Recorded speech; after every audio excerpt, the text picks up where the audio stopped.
தொழில்நுட்ப ரீதியிலும் சரி, நிர்வாக ரீதியிலும் சரி, சேவை மனப்பான்மையிலும் பணியாற்றி வந்த பொறியாளர்களும் அதிகாரிகளும் தொழிலாளர்களும் நிறைய பேர் இருந்திருக்கிறார்கள். அதனால் தான் இந்த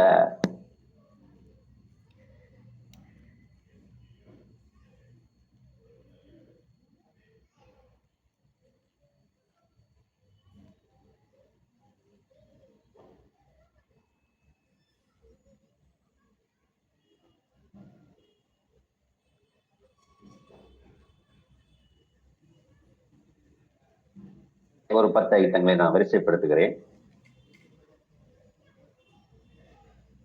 சமீபத்தில் இந்த மின்துறை நிர்வாகம் 2022 ஊதிய உயர்வு உத்தரவு வழங்கியதற்கு பிறகு ஒவ்வொரு ஆண்டும் தொடர்ந்து மின்கட்டண உயர்வு ஒவ்வொரு ஆண்டும் தவறாமல் வெளியிடுகிறது. அதில் அதனுடைய பாதிப்பாக பணம் செலுத்த இயலாத நுகர்வோருக்கு உரிய நேரத்தில் மின் துண்டிப்பு செய்யாமல், ஆனால் மின் துண்டிப்பு செய்ததாக பொய்யாக ஆவணப்படுத்தி நுகர்வோரே அத்துமீறி துண்டிப்பு செய்த மின் இணைப்பை மறு இணைப்பு கொடுத்து மின்சாரத்தை திருடி இருக்கிறார்கள் என்ற வகையில் IRDC, illegal restoration of disconnected service என்ற வகையில் அவர்கள் மீது அதிக மின்கட்டணம் கணக்கீடு செய்து தண்டம் வசூலித்து அவர்களை ஒரு திருடனாக இந்த மின்துறை நிர்வாகம் நடத்துகிறது. இதில் வேடிக்கை என்னவென்றால், அந்த நுகர்வோருக்கே இந்த நிர்வாகம் என்ன செய்கிறது என்கின்ற புரிதலும் இல்லை, அவர்களுக்கு தெளிவுபடுத்துவதும் இல்லை, தெரியப்படுத்துவதும் இல்லை. மிகப்பெரிய துரதிருஷ்டம் ஒன்று. இரண்டாவது, பவர் ஃபேக்டர் காம்பன்சேஷன். இதுவரைக்கும் பெரிய தொழிற்சாலைகளுக்கு மட்டுமே இருந்து வந்த ஒரு நடைமுறை. அதிலும் மோட்டார் என்கின்ற மின் பளு பயன்படுத்தி வந்தவர்களுக்கு மட்டுமே அறிவுறுத்தப்பட்ட ஒரு குறிப்பிட்ட 18.5 கிலோவாட்டுக்கு மேலே இருக்கக்கூடிய நுகர்வோருக்கு மட்டும் செயல்படுத்தி வந்த திட்டத்தை அனைத்து நுகர்வோர்களுக்கும், சிறு சிறு வணிகம் செய்பவர்களுக்கும் அந்த பவர் ஃபேக்டர் காம்பன்சேஷன் என்கின்ற வகையில் மின்சாரம் அவர்கள் பவர் ஃபேக்டர் குறைவாக இருந்தாலோ அது கூடுதலோ குறைவோ என்கின்ற எந்த புரிதலும் இல்லாமல், அவர்களுக்கு போதிய விழிப்புணர்வு ஏற்படுத்தாமல் 10,000 ரூபாய், 15,000 ரூபாய், 20,000 ரூபாய் என்கின்ற வகையில் தண்டம் வசூலிப்பது, அது எதற்காக வசூலிக்கிறோம், எந்த அடிப்படையில் வசூலிக்கிறோம் என்கின்ற எந்தவித தகவலும் தெரிவிக்காமல் கடந்த 2024 ஆண்டு மின்கட்டண உயர்வு 15/7/2024 வெளியிட்ட அவர்கள் 1/7/2024 இருந்தே இந்த பவர் ஃபேக்டர் காம்பன்சேஷன் நடைமுறைக்கு வருகிறது என்று செயல்படுத்தி முன்தேதியிட்டு அந்த தண்டம் வசூலிப்பதை செயல்படுத்தி சாதனை படுத்தியிருக்கிறார்கள் மின்துறை நிர்வாகம். எதற்காக இந்த தண்டம் வசூலிக்கப்படுகிறது? நாம் என்ன செய்ய வேண்டும்? கெப்பாசிட்டரை மின் இணைப்பில் எவ்வாறு இணைக்க வேண்டும்? அதை இணைப்பதால் என்ன பலன் வருமா, பாதிப்பு வருமா, கூடுதல் கெப்பாசிட்டர் இருக்கிறதா, குறைவான கெப்பாசிட்டர் இருக்கிறதா, எந்த அடிப்படை தகவல்களையும் நுகர்வோருக்கு வழங்காமல், சரி மின்துறை நிர்வாகத்தில் தான் அந்த அப்படிப்பட்ட ஒரு கட்டமைப்பு இல்லை, சரி தனியார் வெளியில் உள்ள எலக்ட்ரீஷியன் ஆர் அந்த லைசன்ஸ் ஹோல்டர், இந்த வி லைசன்ஸ் வச்சிருக்கக்கூடிய பொறியாளர் அல்லது சர்வீஸ் பண்ணக்கூடிய கட்டமைப்பு தமிழ்நாடு மின் நுகர்வோருக்காக ஏற்படுத்தப்பட்டிருக்கிறதா, அவர்களுக்கு முறையான பயிற்சி அளிக்கப்பட்டிருக்கிறதா என்றால் அதுவும் இல்லை. பாதிக்கப்பட்ட நுகர்வோர் மின் கட்டணம் 15,000, 20,000 நாம் பயன்பாடை விட கூடுதலாக கட்ட வேண்டி இருக்கிறதே என்று கருதி நிர்வாகத்திடம் கேட்டால் அதற்கு சரியான வழிகாட்டுதல் இல்லை. சரி, அவர்கள்தான் ஒத்துழையாமை என்கின்ற கோட்பாடின்படி பணிபுரிகிறார்கள். இவர்களிடம் கேட்டு பிரயோஜனம் இல்லை, நாம் அசிங்கப்பட வேண்டும், அவமானப்பட வேண்டும் என்று கருதி வெளியில் உள்ள தனியார் சேவை மின்துறையில் பணி செய்பவர்களை அணுகினால் அவர்களுக்கும் அது பற்றியான புரிதல் இல்லை. இது கெப்பாசிட்டரை போட வேண்டுமா அல்லது குறைக்க வேண்டுமா, அதிகம் வந்ததால் இந்த தண்டம் வந்ததா இல்ல குறைவாக இருந்ததால் இந்த தண்டம் வந்ததா என்பது அவர்களுக்கும் தெரியவில்லை, அவர்களுக்கும் அந்த புரிதல் இல்லை. இந்த ஒரு மோசமான ஒரு சூழலில் நுகர்வோர் நடத்தப்படுகிறார்கள். 3, ஸ்மார்ட் மீட்டர். ஸ்மார்ட் மீட்டர் பல தொழில்நுட்பங்களை, புதிய தொழில்நுட்பங்களை அதனால் மின் வாரியத்திற்கும் நுகர்வோருக்கும் நல்லது என்று சொல்லி சென்னை டி நகரில் ஒரு 1.3 லட்சம் மின் இணைப்புகளுக்கு நிறுவினார்கள். அதில் கிடைத்த தொழில்நுட்ப பயன்பாடு என்ன, அதனால் நுகர்வோருக்கு என்ன நலன் கிடைத்தது, நிர்வாகத்திற்கு என்ன நலன் கிடைத்தது என்கின்ற எந்த அறிக்கையும் இதுவரை வெளியிடவில்லை. அதே நேரத்தில் அதிக விலை உள்ள அந்த ஸ்மார்ட் மீட்டர் எரிந்து போனாலோ பழுதானாலோ அதற்குரிய கட்டணத்தையும், அது மட்டுமில்ல கூடுதலாக ஒரு 5000 8000 ரூபாய் சேர்த்து 15,000 வரை நுகர்வோரிடம் இருந்து வழிப்பறி செய்த நிர்வாகம், அது பற்றிய புரிதலும் நுகர்வோருக்கு வழங்கப்படவில்லை. இது ஒரு இருட்டடிப்பு, கொடுமையான ஒரு நிர்வாகம் எப்படி செயல்படுமோ அது போன்ற ஒரு செயல்பாடு. அதிலும் எங்கே சென்னையில் அதிக படிப்பறிவு கொண்ட டி நகர் பகுதியில் உள்ள நுகர்வோர்களிடமேயே இப்படிப்பட்ட ஒரு அடக்குமுறை நிர்வாகத்தை இந்த மின்துறை நிர்வாகம் தைரியமாக செயல்படுத்துகிறது என்று சொன்னால், சட்டத்திற்கு புறம்பாக மீட்டர் எரிந்து போனது என்று சொல்லி 15,000 ரூபாய் அளவிற்கு லஞ்சம், மற்றபடி அனைத்து கட்டணங்களையும் வசூல் செய்ய முடிகிறது என்று சொன்னால், கொஞ்சம் கிராமப்புறங்களை கொஞ்சம் படிப்பறிவு குறைவாக இருக்கக்கூடிய, புரிதல் இல்லாத, வசதி இல்லாத மக்களிடம் எப்படிப்பட்ட அடக்குமுறை நிர்வாகத்தை இவர்கள் செலுத்துவார்கள் என்பது நமக்கு இதுல இருந்து புரிந்து கொள்ள முடிகிறது. அடுத்தது அசஸ்மெண்ட். மின் கட்டணம், மின்சாரம் எவ்வளவு பயன்பாடு செய்திருக்கிறார்கள் என்கின்ற கணக்கீடும் அதற்குரிய பில்லிங், அந்த நடைமுறை இன்றைய சூழலில் மிக மிக மோசமான ஒரு கட்டத்தை நெருங்கி இருக்கிறது. பரவலாக அனைத்து நுகர்வோருமே பாதிக்கப்படக்கூடிய அளவில் தான் இந்த அசஸ்மெண்ட் அண்ட் பில்லிங் என்கின்ற ஒரு பணி மின்சார வாரியத்தால் மேற்கொள்ளப்பட்டு வருகிறது. அதற்கு சரியான தீர்வு இல்லை. தவறாக மின் கணக்கீடு செய்யப்பட்டிருக்கிறது என்று தெரிந்து நுகர்வோர் அதை ஃபாலோ செய்து, ஆமாம் இது தவறாக கணக்கீடு செய்திருக்கிறார்கள் என்று தெரிந்து நிர்வாக அலுவலகத்திற்கு சென்று முறையிட்டாலும் அதை தீர்த்து வைப்பதற்கான எந்த கட்டமைப்பும் எந்த அக்கறையும் இல்லாத ஒரு மோசமான நிர்வாகம் அது ஒரு பக்கம் செயல்படுகிறது. இவர்கள் அந்த நுகர்வோர் சாதாரண மின் கணக்கீட்டு பணியில் உள்ள குறைகளுக்கே ஏதோ உச்ச நீதிமன்றம், உயர் நீதிமன்றங்களில் வழக்கு தொடுப்பவர்களின் நிலையை ஓட்டிய ஒரு அதிக சிரமத்தை கொடுக்கின்ற ஒரு தொழிலாக இது மாறிவிட்டது. சின்ன சின்ன விஷயத்துக்கு கூட சாதாரண ஒரு வீட்டு மின்சாரம் உபயோகப்படுத்தக்கூடிய நுகர்வோருக்கு ஏற்படக்கூடிய அந்த மின் கட்டணம் அளவீடு செஞ்சதில் பில்லிங் பண்ணதில் உள்ள குளறுபடிகளை சரி செய்வதற்காக அவர்கள் உச்ச நீதிமன்றமும் உயர் நீதிமன்றத்திற்கும் போய் நீங்கள் தீர்வு காணுங்கள் என்று சொல்லக்கூடிய அளவிற்கு தமிழ்நாடை பொறுத்தவரையில் தமிழ்நாடு நுகர்வோர் குறை தீர்க்கும் மன்றங்களும் தமிழ்நாடு மின்சார ஒழுங்குமுறை ஆணையமும் பொறுப்பற்று செயல்படுகிறது.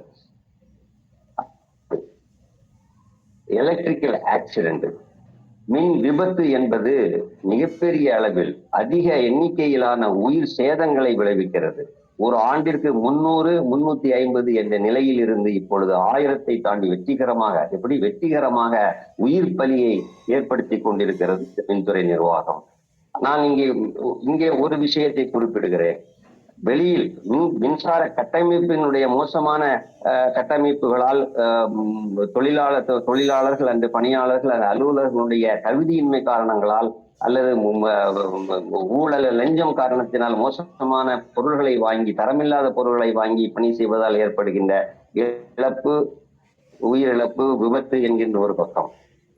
இந்த மின்சாரத்தை பற்றியான சரியான புரிதல் இல்லாத வீடுகளுக்குள், தொழிற்சாலைகளுக்குள், வணிக நிறுவனங்களுக்குள் ஏற்படக்கூடிய மின் விபத்து, அதனால் உயிர் சேதம், பொருள் இழப்பு, இவற்றை பற்றிய ஒரு விரிவான ஒரு விவாதங்களோ, புரிதலோ, அல்லது அந்த மக்களுக்கான கொண்டு சேர்க்கப்பட வேண்டிய அறிவுரைகளோ எதுவுமே இந்த மின்சார வாரியமும் சரி, மின்சார வாரியத்தை ஒழுங்குபடுத்துகிறேன் என்று சொல்லிக் கொள்ளி செயல்படும் மின்சார ஒழுங்குமுறை ஆணையமும் எந்தவித நடவடிக்கையும் இதுவரை மேற்கொண்டதாக தெரியவில்லை.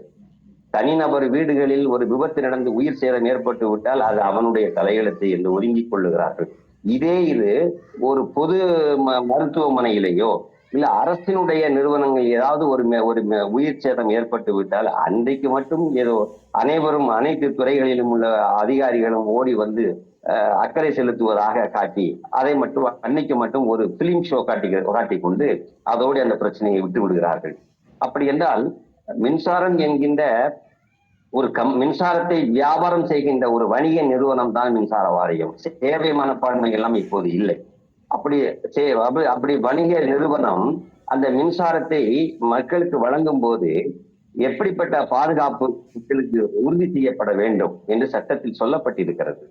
சேவைக்கே உண்டு, சேவை கண்டிப்பாக செய்ய வேண்டும் என்று இருக்கிற போது வணிகம் என்று எடுத்துக்கொண்டால் அதற்கு அவர்களும் கண்டிப்பாக உயிர் சேதத்தை தவிர்த்தல், விபத்தை தவிர்த்தல், பொருள் இழப்பை தவிர்த்தல், மின் நுகர்வோர்கள் எந்த அளவுக்கு வசதியோடு அவர்கள் பாதுகாப்போடு இருக்க வேண்டும் என்று என்கின்ற ஒரு உணர்வுடன் செயல்படுகிறார்களா என்று கேட்டால் இல்லை. ஆனால் இதுகளுக்கெல்லாம் சரி, இதெல்லாம் கன்சியூமர் பிரிமிசஸ், அவர்களுடைய இடத்தில், நுகர்வோர்களுடைய இடத்திற்குள் நடக்கின்ற விபத்துக்கள், அவர்கள் பாதுகாப்பு இல்லை என்று சொன்னால் அதற்கு நாங்கள் என்ன செய்ய முடியும் என்று கைவிரித்து செல்லக்கூடிய பொறுப்பற்ற நிர்வாகமாக இந்த மின்துறை நிர்வாகம் இருப்பதை நாம் ஏற்றுக்கொள்ள முடியாது.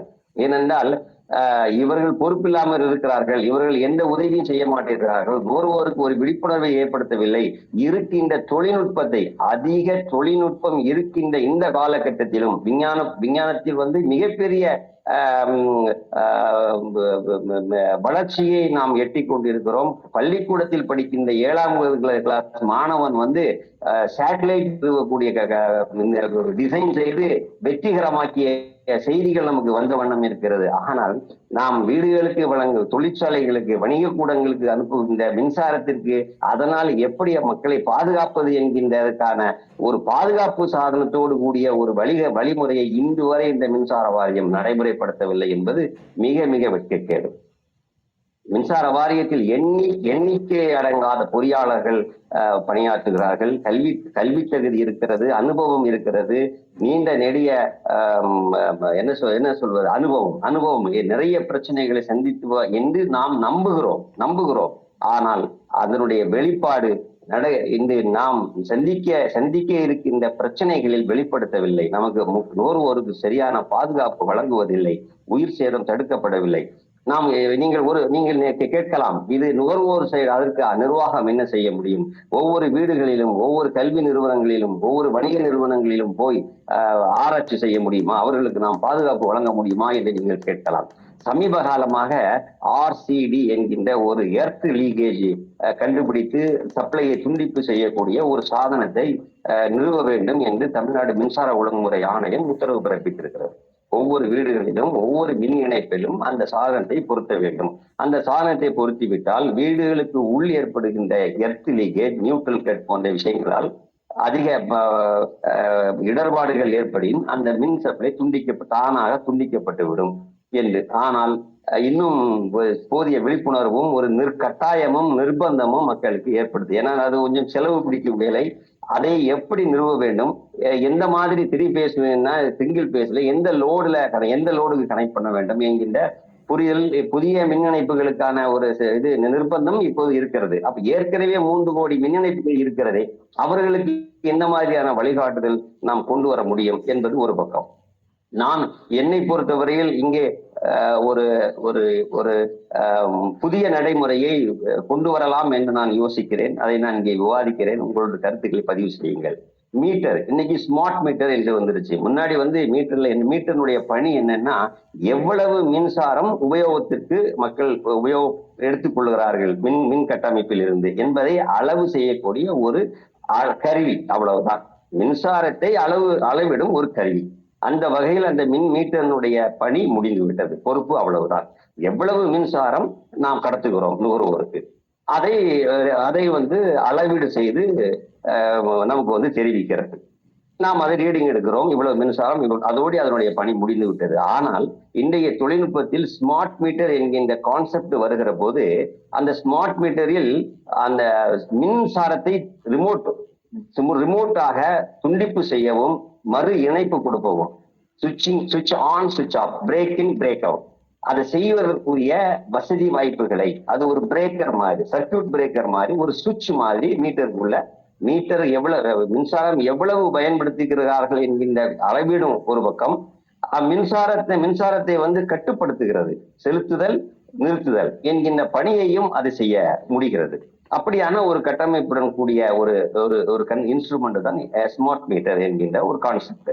மேலும் அதில் டேம்பர், ஏதாவது தவறுகள், ஏதாவது முறைகேடுகள், தொழில்நுட்ப பிரச்சனைகள் ஏதாவது மின் இணைப்பில் ஏற்பட்டிருந்தால், ஏற்கனவே சொன்னது போல் எர்த் லீக்கேஜ் ஆகி நியூட்ரலில் கரண்ட் செல்வதாக இருந்தால், இல்ல நியூட்ரல் கட் ஆகி இருந்தால், இது போன்ற விஷயங்களை over voltage, low under voltage,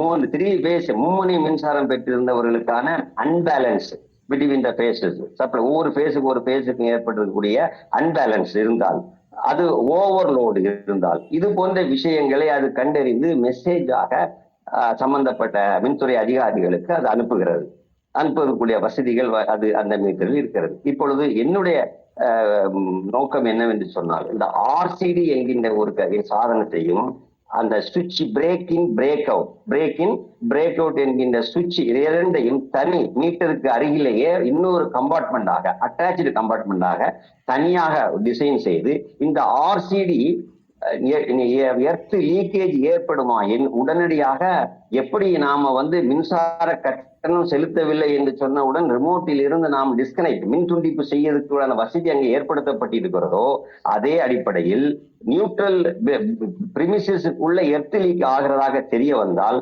உடனடியாக மின் துண்டிப்பு செய்து விட வேண்டும் ஆட்டோமேட்டிக்காக. எப்படி ஆர்சிடி, இப்போ இருக்கிற ஆர்சிடி ஃபங்க்ஷனும் அதுதான். அதை மீட்டருக்கு கூட இன்டகிரேட் பண்ண சொல்றேன். மீட்டருடைய கமாண்ட் இன்னொரு அடிஷனல் சப்போர்ட் வைக்கிற போது இரண்டு தனித்தனி சர்க்கியூட், தனித்தனி டிசைன்ங்கிறது தவிர்க்கப்பட்டு விடும். செலவும் குறைய வாய்ப்பு இருக்கிறது. அதே நேரத்தில் எதனால அதை ட்ரிப் ஆயிருக்கிறது என்கின்ற ஃபீட்பேக், இப்பொழுது இந்த ஆர்சிடியில் வந்து எதனால ட்ரிப் ஆயிருக்கு அப்படிங்கிறது நிறைய பேருக்கு தெரியாது. இவங்க தெரியாமே போய் ஆன் பண்ணிடுறாங்க, திருப்பி ஆன் பண்ணிட்டே இருப்பாங்க, திருப்பி ட்ரிப் ஆகும், திருப்பி ஆன் பண்ணுவாங்க, திருப்பி அவங்களுக்கு புரிதல் இல்லை. அப்ப எங்கேயோ ஒரு இடத்துல வீட்டுக்குள்ளேயே ஒரு ரூம்ல வந்து ஒரு எலக்ட்ரோகூஷன் ஆகி ஒருத்தர் பாதிக்கப்பட்டு இருக்கிறார், ட்ரிப் ஆயிடுச்சுன்னா திருப்பி ஆன் பண்றாங்க, திருப்பி ஆஃப். ஸோ இந்த ஸ்மார்ட் மீட்டர்ல கனெக்ட் பண்ணி அந்த நுகர்வோருக்கு இந்த எர்த் லீக்கேஜ் ஆயிருக்கு, அதனால தான் இது வந்திருக்குங்கிற ஒரு மெசேஜ் ஃபீட்பேக் கொடுப்பதாக இருந்தால், அவர்கள் இன்னும் அதிகமாக நிலைமையை உணர்ந்து பாதுகாப்பாக இருப்பதற்கான சாத்தியக்கூறுகள் அதிகம் இருக்கிறது. இதை நாம் ஏன் கவனத்தில் கொள்ள வேண்டும் என்பது என்னுடைய ஒரு கோரிக்கை. அந்த ஆர்சிடி என்பதை அந்த ஸ்மார்ட் மீட்டரிலேயே இன்டகிரேட் பண்ணி விட்டால், தனியாக ஒரு வாங்கிய நுகர்வோர் செய்ய வேண்டும் என்கின்ற எந்தவித நிர்பந்தமும், இது ஒரு மேண்டேட்டரி ப்ரொவிஷனாக வந்துடும். இப்ப எல்லா ஸ்மார்ட் மீட்டருக்கும் இதை நிறுவ போகிறார்கள். அப்படி என்றால் இந்த ஆர்சிடியும் அந்த மீட்டருக்குள்ளேயே உள்கட்டமைப்பாக கொண்டு வந்து விட்டால், சமீபத்தில் கூட ஒரு செய்தி பார்த்தோம். ஒரு 7ஆம் கிளாஸ் படிக்கும் ஒரு மாணவன் பள்ளிக்கூடத்தில் கம்ப்யூட்டர் இயக்குவதற்காக அந்த பிளக்கை கொண்டு போய் பாயிண்ட்ல சொருகி இருக்கிறான், எலக்ட்ரோகூட்டட், இறந்து போனான். அந்த ஆர்சிடிங்கிற ஒரு இன்ஸ்ட்ருமெண்ட் அங்க பொருத்தப்பட்டிருந்தால் கண்டிப்பாக அவன் உயிர் பிழைத்திருப்பான். ஒரு சிறிய விபத்து ஏற்பட்டிருந்தாக்குமே தவிர, ஆனால் உயிர் போகிற அளவுக்கான பெரிய விபத்து அங்கே ஏற்பட்டிருக்கு, மின் விபத்து ஏற்பட்டிருக்காது. சோ இந்த விஷயத்தை யார் அதிக அளவில் மக்களிடம் கொண்டு சேர்க்க வேண்டும் என்று சொன்னால் மின்துறை சார்ந்த அலுவலர்களுக்கு தான் அந்த பொறுப்பு இருக்கிறது.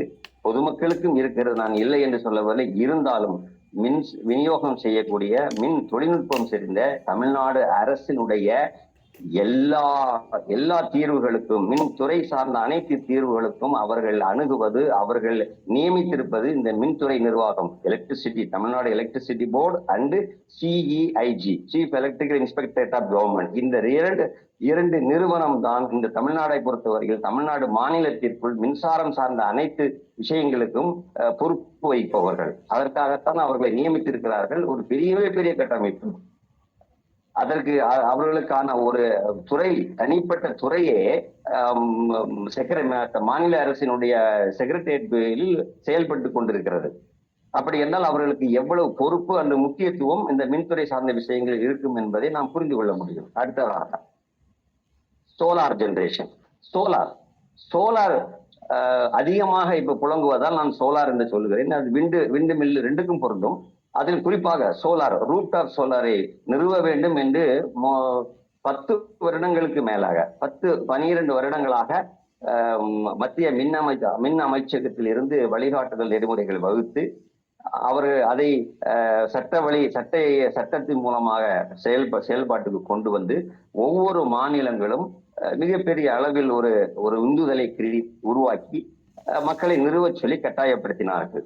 அந்த வகையில் தமிழ்நாடு அரசும் நிறைய சோலார் ரூப்டாப் ஜெனரேஷன் இதை நிறுவி அதற்காக மக்கள் பணம் செலவழித்து பயன்பாட்டில் இருந்து கொண்டிருக்கிறது. ஆனால் மற்ற மாநிலங்களை விட தமிழ்நாட்டினுடைய இந்த சோலார் மீதான ஒரு ஆர்வம், ஈர்ப்பு ஏற்கனவே நிறுவியவர்கள் அந்த நம்பிக்கையை இழந்து வருகிறார்கள். ஏனென்று சொன்னால் எந்த நோக்கத்திற்காக அந்த சோலார் ஜெனரேஷன் வீட்டிற்கு பொருத்தினார்களோ அதற்கான முழு பலனையும் அவர்கள் அனுபவிக்க விடாமல் தமிழ்நாடு மின்சார வாரியம் மிகப்பெரிய துரோகத்தை செய்து கொண்டிருக்கிறது. அவர்களுக்கே தெரியாமல் என்ன நடக்கிறது, எதற்காக நான் 20 லட்சம் ரூபாய் 10 லட்சம் ரூபாய் 2 கிலோவாட்டுக்கு நான் 3 லட்சம் ரூபாய் செலவழித்து நான் சோலார் ரூப்டாப் போட்டேனோ அதுல உற்பத்தியான கரண்டினுடைய பயன்பாடு எனக்கு கழிக்காமல் நான் எப்போதும் என்ன செலவழிக்கிறோனோ அந்த பணத்தை தான் திரும்ப கட்ட சொல்லுகிறார்கள். அதிலும் மோசமான ஒரு நிலைப்பாடு என்னவென்று சொன்ன நெட்வொர்க் சார்ஜஸ் என்று சொல்லி அது ஒரு தொகையை வசூல் செய்கிறார்கள். மிகப்பெரிய அத்துமீறல், மிகப்பெரிய மோசடி. மின்சார வாரியத்தினுடைய, தமிழ்நாடு மின்சார வாரியத்தினுடைய மிகப்பெரிய மோசடி. 12 வருடங்களாக இதற்காக கிரீன் எனர்ஜி டிபார்ட்மெண்ட் என்னோடு தமிழ்நாடு எனர்ஜி டெவலப்மெண்ட் ஏஜென்சி என்று செயல்பட்டு வந்தது. இப்போது கிரீன் எனர்ஜி டெவலப்மெண்ட் கார்பரேஷன் என்று செயல்படுகிறார்கள். அதற்கான சேர்மன் இருக்கிறாரு, கட்டமைப்பு இருக்கிறது. அவர்கள் இந்த ரினியூவபிள் எனர்ஜி, மரபுசாரா மின்சாரத்தை ஊக்கப்படுத்த வேண்டும் என்பதற்காக குறிப்பாக வசதி படைத்தவர்கள், பெரிய தொழிலதிபர்கள், அவர்கள் அந்த மரபுசாரா மின்சாரத்தை கட்டமைத்து அதிக லாபம் சம்பாதிக்கிறார்கள். அவர்களுக்கு தொழில் கிடையாது. அவர்களுடைய தொழில் வேறு தொழில்கள், அவருடைய வேறு தொழிற்சாலை நடத்துகிறார்கள். வேறு தொழில் செய்பவர்கள் இதை இந்த மின்சார வாரியத்தை கூடுதல் பொறுப்பாக கேப்டிவ் பவர் பிளான்ட் என்றும் விண்டு மில் என்று சோலார் இதுகளை நிறுவி அதன் மூலம் அவர்கள் அதிக லாபம் சம்பாதிக்கிறார்கள். ஆனால் அதே நேரத்தில் சாமானிய மக்கள் வீட்டிற்கு மேலே ஒரு சோலார் போடுறதோ அல்லது அலுவலகத்திற்கு மேலே ஒரு சோலார் போட்டிருந்தால் அவர்களுடைய தொழில்நுட்ப புரிதல் இல்லாமல் அவர்களுக்கான விழிப்புணர்வை ஏற்படுத்தாத காரணத்தினால் நாம் எந்த நோக்கத்திற்காக பணம் செலவழித்து அந்த சோலார் பேனலை மேலே ரூப்டாப்ல போட்டோமோ அதனுடைய பலனை அனுபவிக்க முடியவில்லை. இந்த மின்சார வாரியம் அவர்கள் என்ன உற்பத்தி செய்திருக்கிறது என்கின்ற தகவலை கூட வெளிப்படையாக அவங்களுக்கு தெரிவிப்பதில்லை. மிகப்பெரிய துரோகம் இது இந்த சோலார். அடுத்தது இந்த சோலார் இன்வெர்டரை நம்மளுடைய மீட்டர் கூட இன்டெகிரேட் பண்றோம். கிரிட் சப்ளைய நம்மளுடைய சோலார் உற்பத்தி பண்ணக்கூடிய ஜெனரேஷன் கூட நம்ம சிங்கனைஸ் பண்றோம். அப்படி பண்ணும்போது என்னென்ன ப்ராப்ளம்ஸ் அங்க வரும் தொழில்நுட்ப ரீதியில? இப்ப என்ன சொல்லுவாங்க, பொதுவா கிரிட்ல இணைக்கப்பட்டிருக்கக்கூடிய சோலார் ஜெனரேஷனை பொறுத்தவரையில கிரிட்ல சப்ளை இருந்தா மட்டும்தான் அந்த மின்சாரத்தை உபயோகப்படுத்த முடியும். அந்த மின்சாரம் நமக்கு கிடைக்கும். எங்க சோலார்ல உற்பத்தி ஆகிற மின்சாரம் வந்து கிரிட்டுக்கு வரும். அந்த இதுல மின்சாரம் வெளியில கிரிட்ல உள்ள சப்ளை, இபில உள்ள சப்ளை இல்ல, சப்ளை ஏதோ ஃபெயிலியர் ஆயிடுச்சு, சப்ளை சுவிட்ச் ஆஃப் பண்ணி வச்சிருக்காங்க, மெயின்டெனன்ஸ் பண்ணிட்டு இருக்காங்கன்னா அந்த பீரியடுக்கு உரிய மின்சாரம் நமக்கு உற்பத்தி செய்தாலும் நம்ம அதை அனுபவிக்க முடியாது. அதுதான் அதனுடைய டிசைன். கிரிட் டை இன்வெர்டருடைய ஃபங்க்ஷன் அதுதான். சப்ளை இபி சப்ளை இருந்தால் மட்டும்தான் சோலார் மின்சாரத்தை கிரிட்டுக்கு வரும், கிரிட்டு கிடைக்கும், இல்லைன்னா கிடைக்காது. இது ஒரு கண்டிஷன். இது எவ்வளவு பேருக்கு பொதுமக்களுக்கு தெரியும்? ஒரு பாயிண்ட். இதனால பொதுமக்களுக்கு பெரிய அளவு பாதிப்பு இல்லை, அந்த குறிப்பிட்ட நேரம் மட்டும் இருக்கிறது. இப்ப நான் அடுத்த ஒரு பிரச்சனையை இங்க உங்களுக்கு கொண்டு வருகிறேன். அந்த 3 பேஸ் இருக்கு. ஆமா, சோலார் ஒரு பேஸா 3 பேஸா? 3 பேஸ்ல கேட்டகரைஸ் பண்ணிருக்காங்களா? அந்த பேனல்ல வந்து 3 பேஸுக்கு டிசைன் பண்ணிருக்காங்களா? இப்ப இவனுக்கு ஏற்கனவே 5 கிலோவாட் 3 பேஸ் சப்ளை தான் வீட்டுல இருக்கும். அப்ப எந்த பேஸ்ல அவன் கனெக்ட் பண்ணிருக்கிறாங்க? ஒருவேளை அந்த ஒரு பேஸ் RYB, அந்த 3 பேஸ் சீக்வன்ஸ் இருக்கு, நமக்கு எல்லாருக்கும் தெரிஞ்சிருக்கும். ரெட் கலர்ல எல்லோ கலர்ல ப்ளூ கலர் தான் அந்த வயரிங்கே பண்ணிருப்பாங்க. சோ அப்படி இருக்கிற போது ஒரு பேஸ் சப்ளை வரல, இபில இருந்து சப்ளை வரல, அல்லது 2 பேஸ் சப்ளை வரல, என்ன மாதிரியான பின் விளைவுகளை ஏற்படுத்தும்? அந்த ஜெனரேஷன் கிடைக்குமா கிடைக்காத அந்த பீரியட்ல என்பது இன்னும் தெளிவாகவில்லை. நான் சமீபத்தில் விசாரித்த வரையில் ஒரு பேஸ் சப்ளை இல்லை என்று சொன்னால் அந்த சோலார் ஜெனரேஷன் உற்பத்தியை வழங்காது. உற்பத்தி செய்யும், ஆனால் கிரிட்டுக்கு கனெக்ட் ஆகாது. அந்த கிரிட்டை இன்வெர்டர்ல வந்து இன்பில்ட்டாக உள்ளேயே என்ன ஆட்டோமேட்டிக் பேஸ் செலக்டார் இருக்கணும், செலக்டர் இருந்திருக்கணும். இருந்தால் மட்டும்தான் அந்த பேஸ் பர்டிகுலர் பேஸ்ல சப்ளை இல்லைன்னா அது ஆட்டோமேட்டிக்கா சப்ளை இருக்கிற பேஸுக்கு சுவிட்ச் ஒரு ஆனா மட்டும்தான் ஜெனரேஷன் வந்து கிரிட் மீட்டருக்கு, ஸ்மார்ட் மீட்டருக்கு, அந்த நெட் மீட்டருக்கு வந்து கணக்கில் எடுத்துக்க முடியும். இல்லைன்னா ஜெனரேஷனை காட்டாது. நீங்க நான் வந்து சோலார் ஜெனரேட்டர் போட்டுட்டேன், சோலார் பிளான்ட நான் நிறுவிட்டேன், சோ எனக்கு கரண்ட் பிரச்சனை இல்லைன்னு நீங்க கவலைப்படாம இருந்தீங்கன்னா என்ன உற்பத்தி ஆகிறதோ அங்க வரவே வராது. நீங்க என்ன செலவுபடுத்துறீங்களோ அதுக்குள்ள பில்லு எப்போதும் போல அதை விட கூடுதலாக நெட் சார்ஜும் சேர்த்து நான் ஒரு மின் இணைப்பை நான் ஆய்வு செஞ்ச போது மாத கணக்குல நெட் சார்ஜையும் அவன் செலவு பண்ண கரண்டையும் தான் பணம் கட்டிட்டு இருக்கிறான். அவன் சோலார்ல உற்பத்தி செஞ்ச மின்சாரத்தினுடைய எக்ஸ்போர்ட் எவ்வளவு அப்படிங்கிறத கணக்குல கொண்டு வரவே இல்லை. இது போன்ற வேறு எந்த மாதிரியான தொழில்நுட்ப சிக்கல்கள் அந்த கிரிட் டை இன்வெர்டர்ல இருக்கிறது? ஒவ்வொரு கம்பெனி, ஏன்னா இது வந்து டிஎன்இபி மேனுபேக்சரிங் பண்றது இல்ல, அந்த கிரிட் டை இன்வெர்டருடைய டெக்னிக்கல் டேட்டாவை வந்து டிஎன்இபி இன்ஜினியர்ஸ் வந்து அப்ரூவ் பண்ணதாக தெரியவில்லை. அவர்களிடம் இவங்க அப்ரூவல் கேட்பதும் இல்லை. தனியார் கம்பெனிகள் அவர்களுடைய சொந்த டிசைன் படி ஓகே அதற்கான வழிமுறைகளை மேனுஃபேக்சரர் பாயிண்ட் ஆஃப் வியூல அவங்க அதை மேனுஃபேக்சர் பண்ணியிருக்கலாம். ஆனால் எல்லா கம்பெனியும் ஒரே மாதிரியான டிசைனை கணக்கில் எடுத்துக் கொண்டிருக்கிறார்களா இல்லையா? இல்ல காஸ்ட் கட்டிங், மார்க்கெட்ல வந்து விலை குறைவா கொடுத்தாதான் மக்கள் விரும்புவாங்கிறதுக்காக இந்த நான் சொன்ன ஆட்டோமேட்டிக் பேஸ் செலக்டார் எல்லாம் இல்லாம ஒருவேளை ப்ரொவைட் பண்ணி இருந்தா எந்த மாதிரியான கான்சிக்வன்ஸ் அது கிரியேட் பண்ணும்? இதான விழிப்புணர்வு இதுவரைக்கும் மக்களுக்கு தெரிவிக்கவில்லை. அடுத்தது, சோலார் ஜெனரேஷன் எவ்வளவு, கிரிட்ல இருந்து இபில இருந்து மின்சாரத்தை பயன்படுத்தினது எவ்வளவு, அது தட் மீன்ஸ் இம்போர்ட். சோலார்ல இருந்து உற்பத்தி ஆகிறது எக்ஸ்போர்ட். இம்போர்ட் எவ்வளவு, எக்ஸ்போர்ட் எவ்வளவு, நெட் எவ்வளவு, நெட் வந்து இம்போர்ட்டா எக்ஸ்போர்ட்டா? சோ இம்போர்ட் எவ்வளவு எனர்ஜி எவ்வளவு, எக்ஸ்போர்ட் எவ்வளவு எனர்ஜி எவ்வளவு, இதுல நெட் எனர்ஜி அது இம்போர்ட்ல அதிகமா இருக்குதா எக்ஸ்போர்ட்ல அதிகமாக இருக்குதா? அப்புறம் கிரெடிட், அந்த மாசத்துல அவன் எக்ஸ்போர்ட் கிரெடிட் எவ்வளவு, கிரெடிட் இருக்கா இல்லையா? உற்பத்தியை விட அவன் பயன்பாடு அதிகமாக இருந்ததுன்னா கிரெடிட் வர வாய்ப்பில்லை. பயன்பாட்டை விட அவனுடைய உற்பத்தி அதிகமாக இருந்ததுன்னா கண்டிப்பா கிரெடிட் வரும், எக்ஸ்போர்ட் ஆயிருக்கும். அப்ப அந்த கிரெடிட் வரணும், அந்த கிரெடிட்டுக்கான ஒரு ப்ரொவிஷன் இருக்கணும். இந்த டேட்டா எல்லாமே யாருக்கு? நுகர்வோருக்கு. அவங்க ஜெனரேட்டர் போட்டுக்கக்கூடியவங்களை வந்து ப்ரொசியூமர்னு சொல்றோம், இங்கிலீஷ்ல வந்து ப்ரொசியூமர்ங்கிற வார்த்தையை சொல்றாங்க. Consumer as well as promoter ரெண்டையும் லிங்க் பண்ணி ப்ரொசியூமர்ங்கிற வார்த்தையை யூஸ் பண்றாங்க. அப்படிப்பட்ட அந்த ப்ரொசியூமருக்கு வந்து தெரிவிக்கிறாங்களா? தெரியல.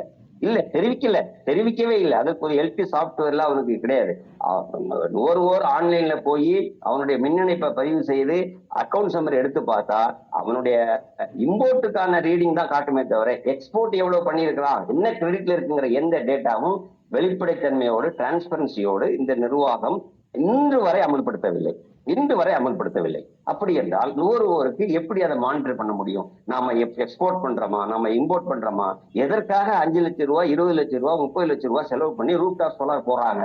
சோ அதற்கான பயன்பாடு இந்த மின்சார வாரியம் பழி வாங்குகிறது, நுகர்வோரை பழி வாங்குகிறது. இந்த சோலார் ஜெனரேஷன் வந்து ஒரு வருடத்திற்கு ஒரு முறை, அதாவது 6வது மாதம் இல்லாட்டா 7வது மாதம், ஆடு மந்த் ஈவன் மந்த்துக்கு ஏற்ற மாதிரி 6வது மாதம் 7வது மாதம் ஒவ்வொரு வருடமும் லிமிட் பண்ணிடும். ஒவ்வொரு மாதமும் நீங்க உற்பத்தி பண்றது எக்ஸஸ் இருந்துச்சுன்னா கிரெடிட்ல கொண்டு வந்துகிட்டே இருப்பாங்க. அந்த அடுத்த வருடம் 6வது மாதம் வந்த உடனே அது எக்ஸஸ் இருந்துச்சுன்னா அது லேப்ஸ் ஆயிரும், உங்களுக்கு பெனிஃபிட் இருக்காது. ஆமா, சரி. இந்த நடைமுறையை உண்மையிலேயே கடைபிடிக்கிறாங்களா? மின்வாரியம் கடைபிடிச்சிருந்தா நீங்களா பார்த்து பிச்சை போட்டீங்களா கையை எடுத்து வாங்கிக்கிற மாதிரியான ஒரு வெளிப்படைத்தன்மை அற்ற ஒரு நிர்வாகம் செயல்பட்டு கொண்டிருக்கிறது. அடுத்ததாக டிஃபெக்டிவ் மீட்டர் முறையாக டிஃபெக்டிவ் மீட்டர் ரீப்ளேஸ் பண்ணுவதற்கான ஸ்டாக் இல்லை. கம்பெனியுடைய ரெஸ்பான்சிபிலிட்டி என்ன? அவன் ரீப்ளேஸ் பண்ணணுமா? எவ்வளவு பீரியட்ல ரீப்ளேஸ் பண்ணணும்? டிஃபெக்டிவ் ரீப்ளேஸ்மெண்ட் அதிகமாக, டிஃபெக்டிவ் மீட்டருடைய எண்ணிக்கை அதிகமாக இருந்ததுன்னா அந்த கம்பெனியை பிளாக் லிஸ்ட் பண்ணணுமா? அவனுடைய சப்ளையை ஆர்டரை கேன்சல் பண்ணணுமா?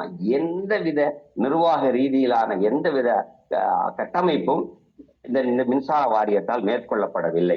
ஒரு கேவலமான ஒரு மடத்தனமான ஒரு நிர்வாகம் என்று சொன்னால் இந்த மின்சார வாரியத்தை விட வேற எந்த ஒரு அரசு துறை நிர்வாகத்தையும் நான் ஒப்பீடு செய்ய முடியாது என்பதில் நான் ஆணித்தரமாக சொல்ல முடியும் என்னால். அடுத்ததாக தெர்மல் பொல்யூஷன். தெர்மல்ங்கிற ஒரு அனல் மின் நிலையத்தை சுற்றி இருக்கக்கூடிய வீடுகளுக்கும் சரி, விளைநிலங்களுக்கும் சரி, காற்று மாசுபடுதல் எடுத்துக்கொண்டாலும் சரி, நீர்நிலைகள் மாசுபடுவது எடுத்துக்கொண்டாலும் சரி, மனித அதிகாரிகள் அந்த தொழிலாளிகளின் மின்வாரியத்தினுடைய அனல் மின் நிலைய நிர்வாகத்தினுடைய மோசமான செயல்பாடு காரணமாக மாசுபடுதலை தவிர்ப்பதற்கான, அதனாலும் பொதுமக்கள் பாதிக்கப்படுகிறார்கள், தடுப்பதற்கான எந்தவித ஆக்கப்பூர்வமான நடவடிக்கையும் இந்த மின்துறை நிர்வாகம் மேற்கொள்ளவில்லை. அடுத்தது ஹை காஸ்ட் பவர் பர்ச்சேஸ்.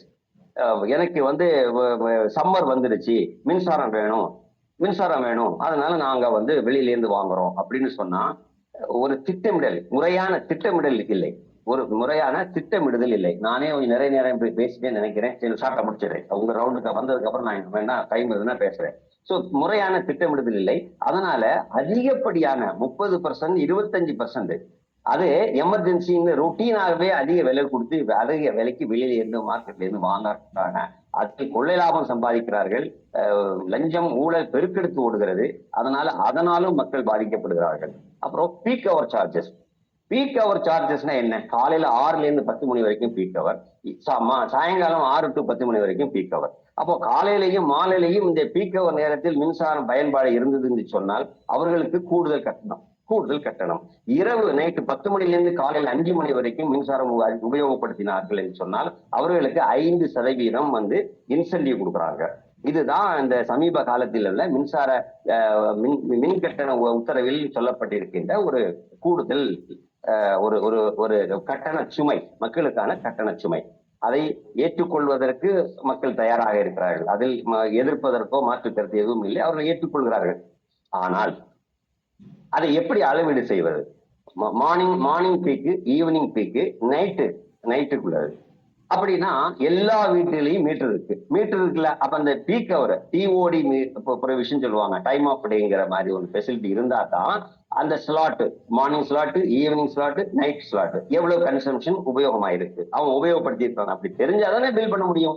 அந்த தெரியறதுக்குள்ள வழிவகைய மீட்டர்ல அந்த வசதி இருந்த பின்பும் அதை செய்யாமல் ஒரு இடைக்கால நிவாரணமாக ஒரு தம்புருள் மாதிரி நீ எல்லாருக்குமே, யாருக்கெல்லாம் அந்த டேரிஃப்ல வரக்கூடிய சிறு வணிகர்களுக்கும் சரி, தொழிற்சாலைகளுக்கும் சரி, கல்விக்கூடங்களுக்கும் சரி, எல்லா நுகர்வோர்களுக்கும் பிளாட் ரேட்டா அவன் மொத்த கன்சியூம் பண்ணக்கூடிய எனர்ஜியில 20% எடுத்து அதுல 25% ஆட் பண்ணி விட்டுரு. அவனுக்கு இன்சென்டிவ் கொடுக்க வேண்டாம், தனித்தனியால நீ ஒர்க் அவுட் பண்ண வேண்டாம். அவன் எவ்வளவு அவன் உபயோகமே படுத்தாம இருந்தா பீக் ஹவர்ல கடை சில ஒரு சின்ன வணிகம் பண்ணக்கூடியவன் காலைல 9:30 தான் கடையை திறப்பான், 10 மணிக்கு கடை திறக்கலாம். அவன் மார்னிங் பீக் அவனுக்கு அப்ளை ஆகாது, ஈவினிங் மட்டும்தான் அவனுக்கு அப்ளை ஆகும். நைட் அவன் கடையை 10-9 மணிக்கு கடையை சத்திட்டு போயிடுவான், நைட் அவன் உபயோகப்படுத்த போறது இல்லை.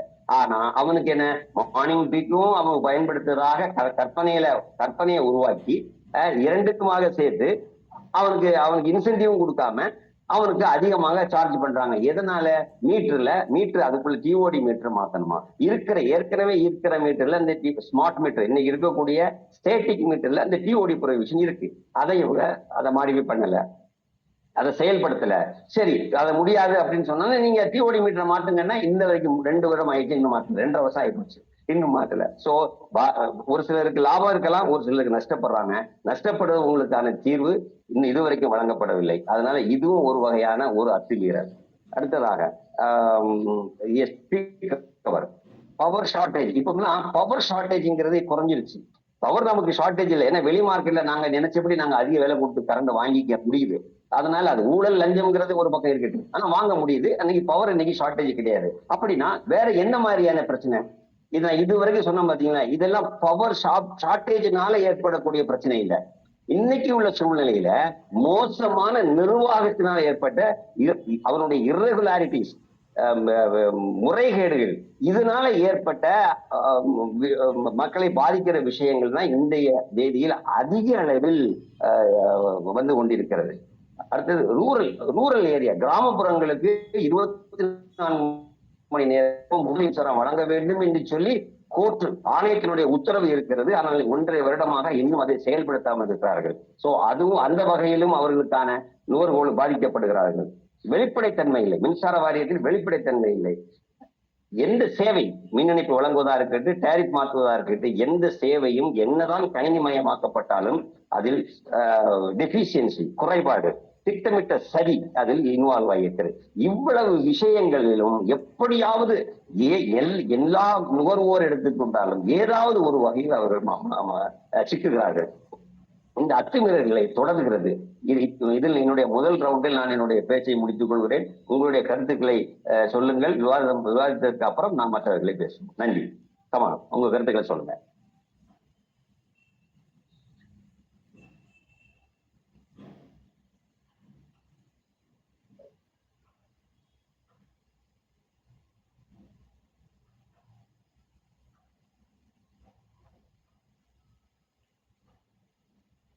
மைக் ஆன் பண்ணிடுங்க பேசுறவங்க.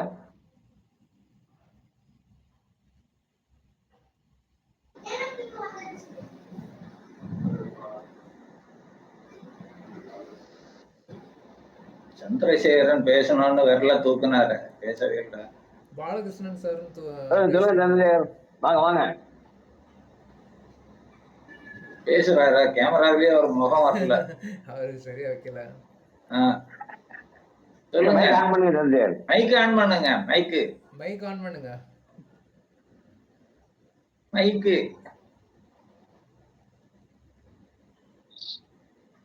வேற அவர் வராது. வருது. வேற யார் இருக்காங்க? பாலகிருஷ்ணன் சார் பேச சொல்லுங்க.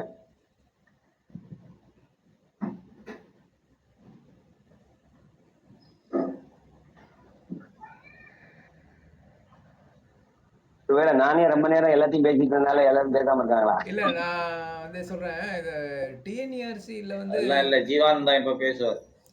பிசினஸ் பிளான் ஒண்ணு கொடுக்கணும், கொடுத்து அப்ரூவ். மைக்கு ஒரு நிமிஷம்.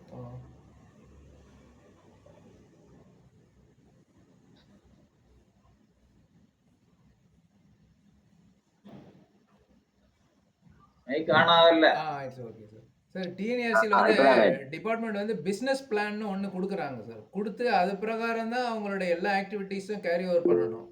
ஆனால் அந்த மாதிரி ஒரு பிஸ்னஸ் பிளான் என்ன இருக்குன்னு நமக்கு யாருக்கும் என்ன இருக்குன்னே நமக்கு தெரியல. இப்போ நீங்கள் சொல்கிற எல்லா டிஃபிஷியன்சியும் அதில் வந்து அந்த பிஸ்னஸ் பிளான் இருந்தால் தான் அவங்க ஒவ்வொரு ப்ராசஸும் எப்படி பண்ணுறாங்கங்கிறது நமக்கு வந்து வெளியே தெரியும். அதில் என்ன டிஃபிஷியன்சி இருக்குங்கிறத நம்ம வந்து ஹைலைட் பண்ண முடியும். இப்போ அந்த பிஸ்னஸ் பிளான் என்னங்கிறதே நமக்கு வந்து தெரிய மாட்டேங்குது.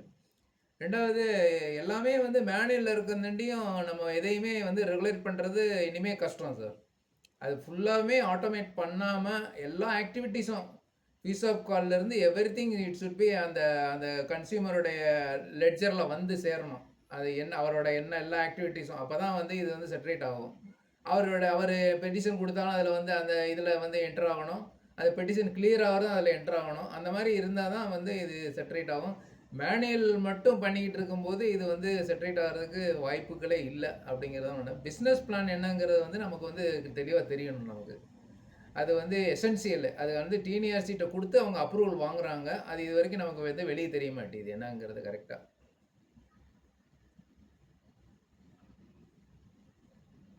உங்களுக்கு ரொம்ப குசும்பு தான் சார். பிசினஸ் பிளானை வெளியே சொல்றீங்களா சார்? நம்மகிட்ட செய்யற பிசினஸ் தானே சொல்றோம். அதை எப்படி வெளியே சொல்ல முடியும்? அது சொல்லணும், சொல்லி அப்ரூவல் வாங்க வேண்டியது. நீங்க தெரிஞ்சுக்கிறீங்கல்ல, நாங்க எப்படி பிசினஸ் பண்றது? பிசினஸ் பிளான் எல்லா எலக்ட்ரிசிட்டி போர்டும் அந்த ரெகுலேட்டரி கமிஷன்ல கொடுத்து அப்ரூவல் வாங்குறாங்க. விவரம் தெரியாதவங்க பண்ணுவாங்க. தமிழர்கள் விவரமானவர்கள், அதனால அதெல்லாம் வெளியே சொல்ல மாட்டோம். அதான் பிரச்சனையே. நீங்க சொன்னாங்கன்னு வைங்க, நீங்க 2 பேரும் போதாதா அவங்கள ஒரு வழி பண்றதுக்கு? இல்ல சொன்னா அவங்க பாப்பாங்கல்ல, கொஞ்சமாச்சும் ஃபாலோ பண்ணுவாங்கல்ல சார். இப்ப எந்த பிசினஸ் மேல பிசினஸ் பிளான் எப்படி தயார் பண்ணா, அதனுடைய ஃபோர்காஸ்டிங் எப்படி இருக்கணுங்கிறதுக்கு யாராவது யோசனை பண்ணாதானே சார் அப்படி ஒரு பிளானையே உருவாக்க முடியும். யோசனை பண்றதுக்கு யார் இருக்கிறா? யாராவது இருக்கிறாங்களா உங்களுக்கு தெரிஞ்சு? பண்ணணும்ல சார், எப்படியாவது பண்ணி தானே ஆகணும். பண்ணணும், அதுக்கு இனிஷியேட்டிவ் எடுக்கணும்ல. எதுக்கு அதை செய்யணும்? இல்ல நம்ம ஒரு பிசினஸ் பிளானை போட்டு கொடுத்துருவோம். போட்டு கொடுத்துடலாம். இந்த ப்ராசஸ் இப்படிதான் போகணும். அதான் ரூல்ஸ்ல இருக்கிறது தான். ஆல்ரெடி வந்து சப்ளை கோட்லையும் டிஸ்ட்ரிபியூஷன் கோட்லையும் இருக்கிற விஷயங்கள் தான். அதை தான் அப்படி பிசினஸ் பிளான்ல கொண்டு வரணும். அது கொண்டு வந்து அதை எப்படி எக்ஸிக்யூட் பண்றதுங்கிறத எல்லாமே ஆட்டோமேட் பண்ணணும். பண்ணாதான் இது செட்ரேட் ஆகும். மேனுவலா வச்சுக்கிட்டு அப்படி கொண்டு வந்தாச்சுன்னா ஹை காஸ்ட் பவர் வாங்க முடியுமா சார்? நம்ம மேலே விட்டுறாங்க. நம்ம வந்து கன்சியூமர் தான் நம்ம பேசுறோம். இப்போ கன்சியூமர்கிட்ட இருக்கிற விஷயங்கள் வந்து நம்ம வந்து செட்ரேட் பண்றது தான் நம்ம முக்கியம். இப்போ அது வந்து ரெண்டாவது. நம்ம வந்து அதுவும் உண்மைதான். அதுவும் பிசினஸ் பிளான்ல அதுவும் ஒரு பார்ட் தான். அதுவும் ஒரு நிர்வாகம் சரியா செயல்படும் போதுதான் அதுல இருக்கக்கூடிய குறைகளை எல்லாம் நம்ம சுட்டி காட்ட முடியும். அந்த சுட்டி காட்டக்கூடிய குறைகளை வந்து அவங்க நிவர்த்தி பண்றதுக்கு முயற்சி பண்ணணும். ஒட்டுமொத்தத்திலேயே அவங்க எதையுமே செய்யறதுக்கு தயாரா இல்ல. சரி, நம்ம இப்ப என்ன பிசினஸ் பிளான் கொடுத்துருக்காங்கிறத வந்து எப்படியாவது எடுத்து வெளியே கொண்டு வருவோம் சார். அதுல என்ன இருக்கு, டிஃபிஷியன்சி என்ன இருக்குங்கிறத நம்ம அனலைஸ் பண்ணலாம். பிசினஸ் பிளான் பொறுத்தவரை ஸ்டேட் மாறுபடும். அங்க இருக்கக்கூடிய கண்டிஷனை பொறுத்து, ஃபீல்டு கண்டிஷனை பொறுத்து மாறுபடும். இவங்களுக்கு ஃபீல்டுல என்ன கண்டிஷன் இருக்குன்னே தெரியாது இல்ல. டி நகர்ல வந்து ஸ்மார்ட் மீட்டர் எரிஞ்சு போனதுக்கு கன்சியூமர்ட்ட லஞ்சமும் காசும் வசூல் பண்ணி இருக்கிறாங்கன்னா அந்த செக்ஷன்ல இருக்கக்கூடிய ஸ்டாஃப் எடுக்கிற முடிவு அதெல்லாம். அது வந்து சிஸ்டத்துல இல்ல. சிஸ்டத்துல வந்து அந்த ப்ரொவிஷன் இல்ல. அது இவங்க இஷ்டத்துக்கு செய்ய முடியல. அது யார் செய்யணும்? ஐடின்னு ஒரு விங் இருக்குது. ஆமா, அவன் செய்யணும். அவனுக்கு அதை பத்தி ஏதாவது தெரியுமா? கொஞ்ச நாளாவது ஃபீல்டுல வேலை பார்த்தான்னா ஃபீல்டை பத்தி ஒரு நாலேஜ் இருக்கும். பிறந்ததுல இருந்து அந்த 10வது மாடியிலேயே உட்கார்ந்துட்டு இருந்தா ஃபீல்டுல என்ன நடக்குது, என்ன பிரச்சனைங்கிறது எப்படி தான் தெரிஞ்சுக்க முடியும்? அதாவது ஒரு ப்ராஜெக்ட், ஒரு ஸ்கீம் கொண்டு வர்றாங்கன்னா அதுல உள்ள ப்ரோஸ் அண்ட் கான்ஸ் எல்லாத்தையுமே அனலைஸ் பண்ணி தான் முடிவு பண்ணணும். அதெல்லாம் கிடையாதுங்க. இந்த கார்டு பில்லிங் சிஸ்டம் வரும்போதே அப்படித்தான் செய்தாங்க. எக்ஸிஸ்டிங் பேட்டர்ன் என்ன இருக்குதோ அதை அப்படியே கம்ப்யூட்டர்ல ஏத்திட்டாங்க. கன்சியூமர் லெட்ஜர்னு ஒண்ணு இருக்குது. அது தவிர பில்லிங் ஸ்டேட்மெண்ட் கன்சியூமருக்குன்னு தனியா ஒண்ணு வச்சிருக்கிறாங்க. எதுக்கு? 2 ஐட்டம். அந்த கன்சியூமர் லெட்ஜரை வந்து கன்சியூமருக்கு போடக்கூடாதா? அவன் வியூவுக்கு கன்சியூமர் தெரிஞ்சுக்குவாங்கன்னு தானே, அவங்க தெரிஞ்சிக்க கூடாதுன்னு தானே செய்யறாங்க. திட்டம் போட்டு தெரிஞ்சா நமக்கு பிரச்சனை அப்படின்னு தான் பாக்குறாங்க. அதான் எல்லாத்தையும் ஹைட் பண்றதுனால வர்ற விளைவுகள் தான் இது எல்லாமே. ஹைட் பண்ணாதான் அவங்க வந்து குழப்பம் நடத்த முடியும், பிசினஸ் பண்ண முடியும். நீங்க என்ன பிசினஸ் ஏங்க பாலகிருஷ்ணன் பேசுங்க, கைது பேசுங்க சார், மைக் ஆன் பண்ணிடுங்க. பாலகிருஷ்ணன்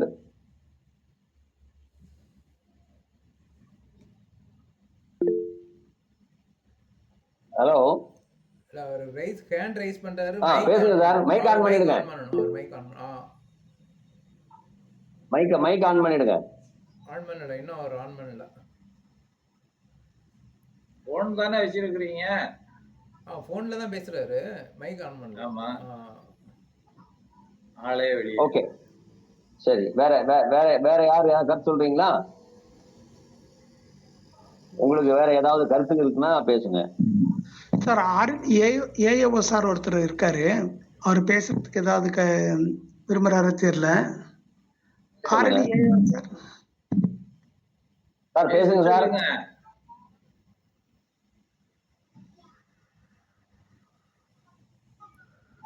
அவர் போர்டுல இருக்கக்கூடிய டிஃபிகல்டிஸ பத்தி அவர் சொல்லலாம்ல.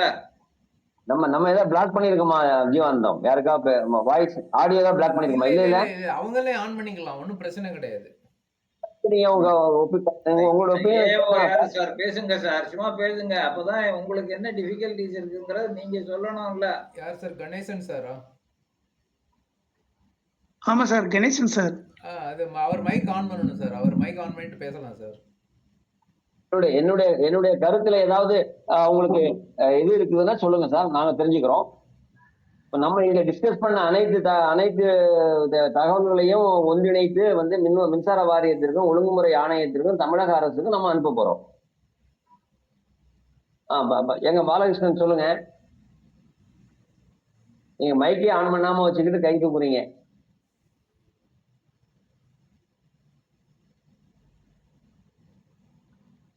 இல்ல, அவரு 2 என்ட்ரில உள்ள வந்திருக்கிறாரு, அதுதான். ஒன்ன கட் பண்ணி விடணும். ஓஹோ, அவர் தெரியல போலுக்கு. இப்ப அவர் ஆன் பண்ண சொல்லுங்க. பாலகிருஷ்ணன் சார் ஒவ்வொரு முறையும் 2 என்ட்ரில தான் வர்றாருங்க, 2 போன்ல வர்றாரு. அப்புறம் நம்ம இந்த 1 lakh crore அப்படிங்கிற மாதிரி நம்மளது இது வருது, நம்ம இன்கம் வருது நம்மளோட டிபார்ட்மெண்ட் அப்படிங்கிறது இன்னைக்கு நம்மளுக்கு செய்தியா நம்மளோட குரூப்ல படிச்சோம் சார். அது அப்படி 1 lakh crore அவ்வளவு கன்செப்ஷன், அவ்வளவு குரோர்ல கன்செப்ஷன் யூனிட்ஸ் போதா என்ன சார்? நம்மளுக்கு ஒன்றும் புரியல. 23-24 அக்கௌண்ட் ஸ்டேட்மெண்ட் இன்னும் வெளியே வரல சார். அது வந்து எல்லாமே ஏதோ ஒரு லீக் ஆயிருக்கு, அது கொஞ்சம் கொஞ்சமா தகவல் வெளியே வருது.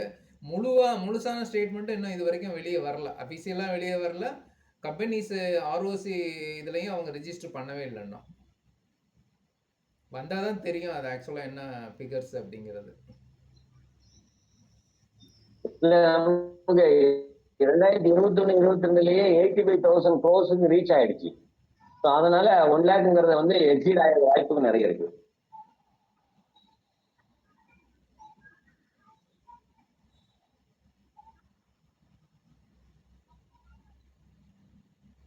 ஓகே, ஸோ நான் வந்து கொஞ்சம் கன்க்ளூட் பண்ணிடுறேன். கன்க்ளூட் பண்ணதுக்கு முன்னாடியான ஒரு என்னுடைய கருத்தை சொல்லிடுறேன். ஸோ இந்த அத்துமீறல்கள் எல்லாம் இதை எப்படி பாக்குறேன்னா, ஏன்னா மின்சார வாரியத்தினுடைய செயல்பாடுகள் பற்றி நமக்கும் ஓரளவு தெரியும். ஆஸ் எ நுகர்வோராக பொதுமக்கள் எப்படி பாதிக்கப்படுகிறார்கள் என்பதும் நமக்கு புரிய முடியுது.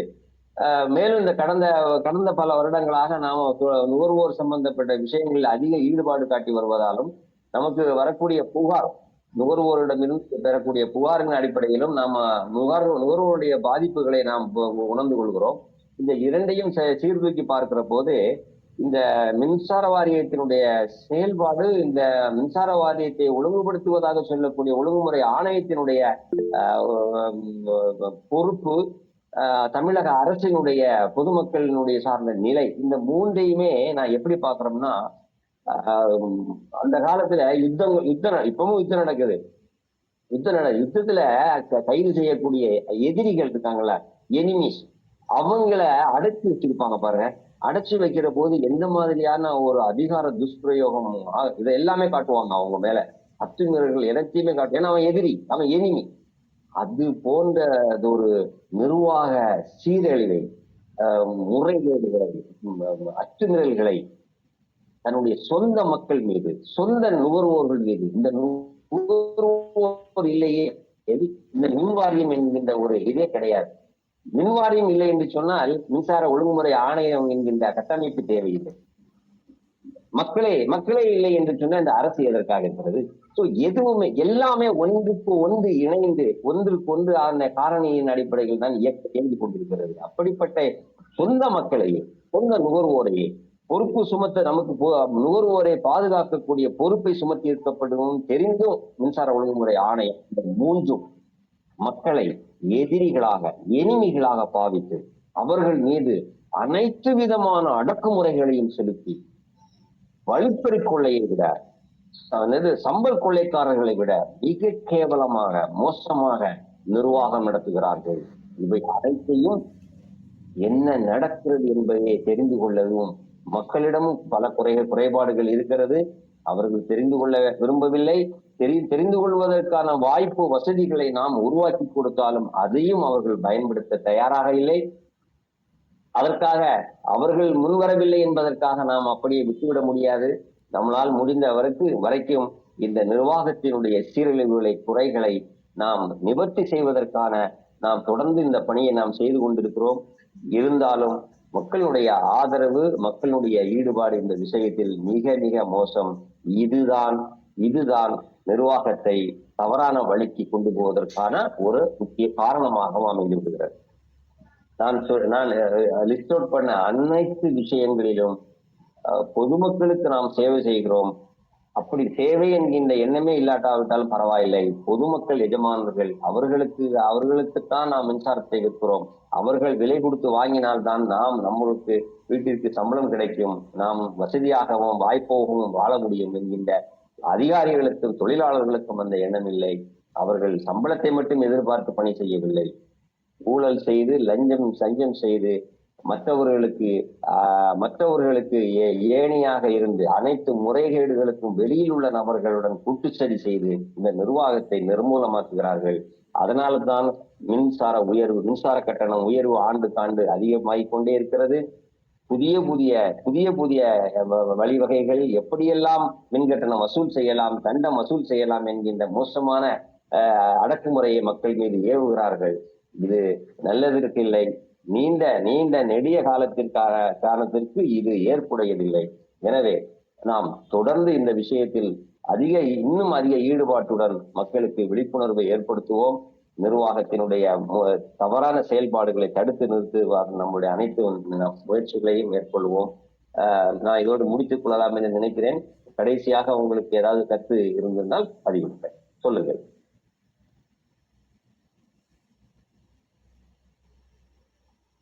சொல்லுங்க.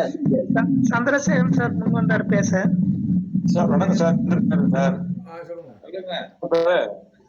Peak hour service morning peak hour evening peak hour போடுறாங்க சார். பட் எல்லா இடங்கள்லயும் டெம்பரரி சர்வீஸ் லேவிஸ் இலுமினேஷன் ஒரு சர்வீஸ் முன்னாடி கொடுத்தாங்க.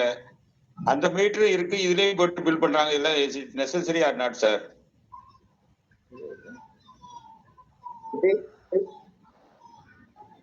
விளக்கமா சொல்லுங்க.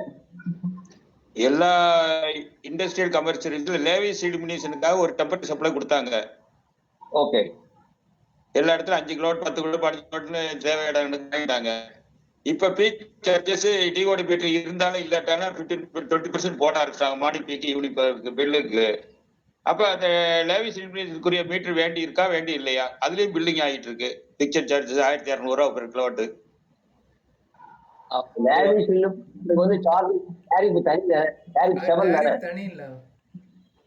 டேரிஃப் தான் சார். பர்பஸ் என்ன சார்? மீட்டர் தனியா சொன்னாங்க. அதுலயும் பீக் ஹவர்ஸ் வந்து இதுலயும் வந்தது ஓடட்டாலும் இல்ல பீக் ஹவர்ல ஹையஸ்ட் டாரிஃப் தான் ஒரு லேவிஸ் இலுமினேஷன் தான். இப்ப டாரிஃப் ரூல்ஸ்ல 15/7/24 கொடுத்தல லேவிஸ் இலுமினேஷன் ஹெட் இல்லையே சார்? இல்ல இப்ப கூட பேப்பர்ல ஒரு மாசத்துக்கு முன்னாடி ஒரு பேப்பர்ல ஒரு நியூஸ் வந்ததே லேவிஸ் இலுமினேஷனுக்கு. இல்ல நீங்க டாரிஃப் ஸ்லாப் வேணா போடுறேன் சார். அந்த லேவிஸ் இலுமினேஷன் ஹெட் இல்ல. இப்ப அந்த தனி கேட்டகரி இல்ல அந்த ஸ்லாப்ல இல்ல. அவங்க போட்ட டிஎன்ஏசி இப்போ இந்த ஆர்டர்ல 15/7 from 1/7/24 டேட்டுக்கு உள்ளதுல லேவிஸ் இலுமினேஷன் ஹெட்டிங்கே இல்ல. 7 வார்த்தை இல்ல சார். அப்படியா?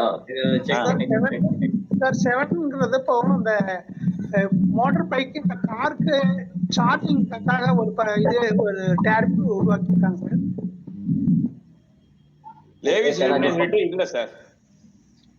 பாத்துருவோம். Right, okay.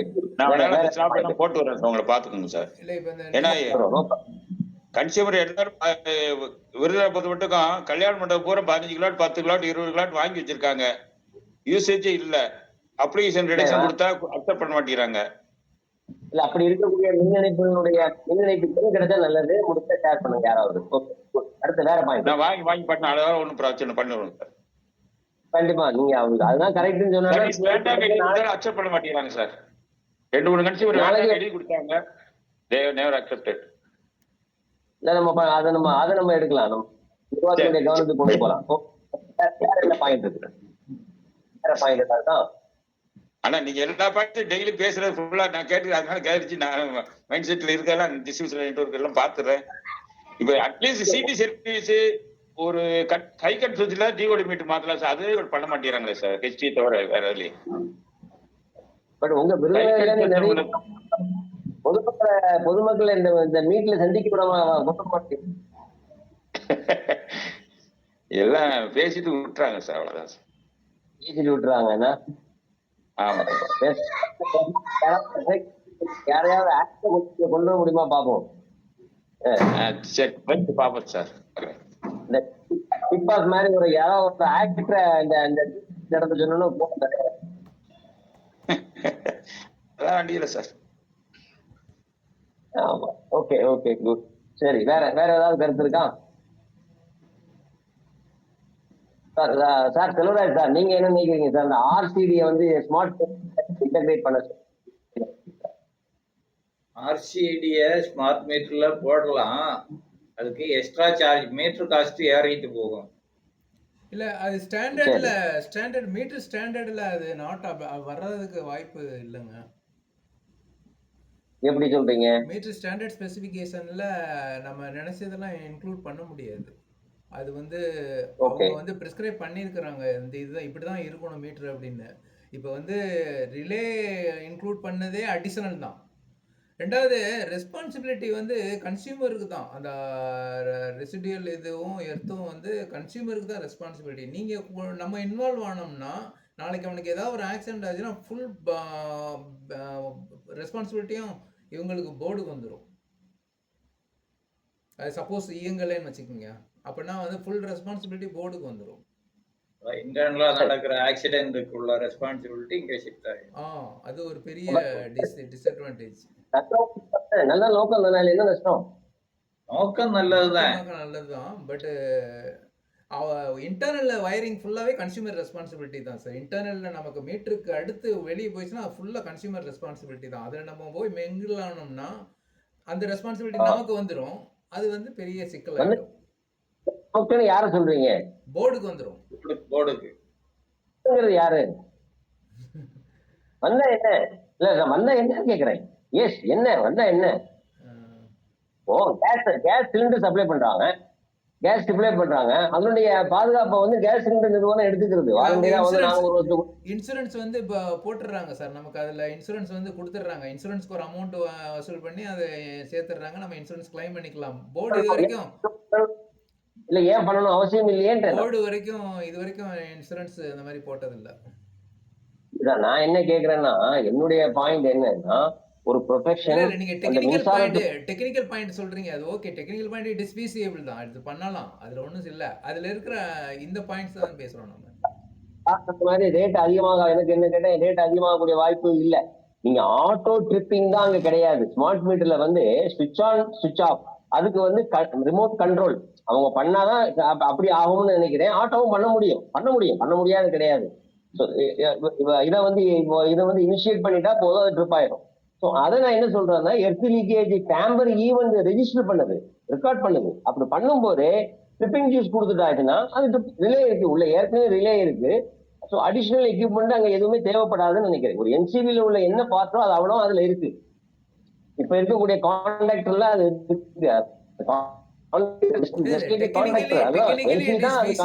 டெக்னிக்கலி ஃபீஸிபிள் தான். ஸ்டாண்டர்ட்ஸ் படி உள்ளுக்குள்ள இந்த ப்ரொவிஷன் கொடுக்க முடியுமாங்கிறது நம்ம வந்து அனலைஸ் பண்ணி பார்க்கணும். மீட்டர் ஸ்டாண்டர்ட்னு ஒன்று இருக்குல்ல,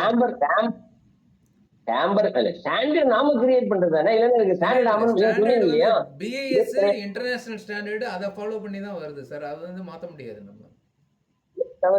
ப்ரொடெக்ஷன்ங்கிறது வந்து இதை நம்ம கிரியேட் பண்ணிக்கிற முடிஞ்சதுன்னா அனலைஸ் பண்ணி டெக்னிக்கலி இது வந்து காம்ப்ளிகேஷன் கிடையாது, பண்ணலாம், டெக்னிக்கலி பண்ணலாம். பட் அட்மினிஸ்ட்ரேட்டிவ் இது ரீசன்ஸ் தான் நம்ம என்னங்கிறத அனலைஸ் பண்ணணும். என்ன நோக்கத்துக்காக கன்சூமருக்கு